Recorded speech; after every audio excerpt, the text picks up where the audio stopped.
Hi అండి, అందరికీ welcome back my channel Mars గార్డెన్లో. నేను మీ హిమ.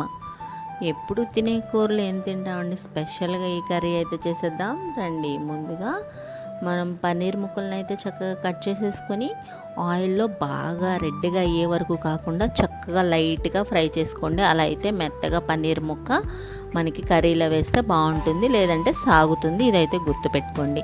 ఇప్పుడు వేయించేసుకున్న తర్వాత 2 స్పూన్ల ఆయిల్ వేసుకొని సన్నగా తరిగి పెట్టుకున్న ఉల్లిపాయ, పచ్చిమిర్చి, కరివేపాకు వేసేసుకొని చక్కగా మగ్గ పెట్టేసుకోవాలి గోల్డెన్ బ్రౌన్ కలర్ వచ్చే వరకు. ఆ తర్వాత సన్నగా కట్ చేసి పెట్టుకున్న టమాటా ముక్కలు కూడా వేసేసుకొని చక్కగా బాగా దోరగా అయ్యే వరకు ఫ్రై చేసేసుకోవాలి.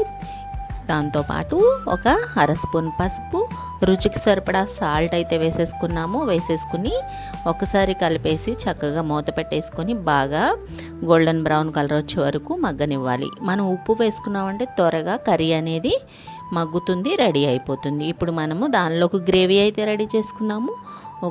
ఒక స్పూను గసగసాలు, ఒక 5-6 జీడిపప్పు క్లిప్పింగ్ మిస్ అయింది, జీడిపప్పులు వేసుకోవాలి. వేసుకొని మిక్సీలో వేసుకుందాము. తర్వాత రుచికి సరిపడా కారం అయితే వేసేసుకున్నాము. ఇప్పుడు కూర అంతా మగ్గిపోయింది కదా, ఆ గ్రేవీని మనం జీడిపప్పు గసగసాల గ్రేవీ ఉంది కదా, ఇది దానిలో వేసేసుకొని సరిపడినంత వాటర్ వేసుకోండి మీ కన్సిస్టెన్సీ కోసం.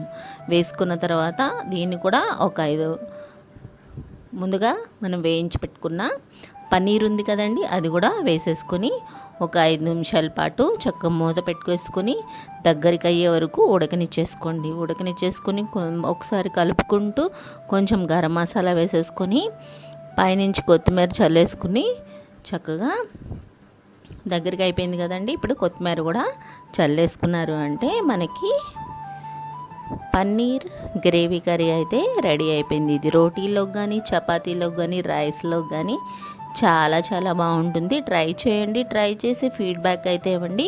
ఫస్ట్ టైం నా ఛానల్ చూస్తున్న వారు సబ్స్క్రైబ్ చేయండి. ప్లీజ్ అలా లైక్ చేయండి. ప్లీజ్ లైక్ అయితే కంపల్సరీ ఇవ్వండి. ఈ వీడియోని వైరల్ చేయండి. Thank you for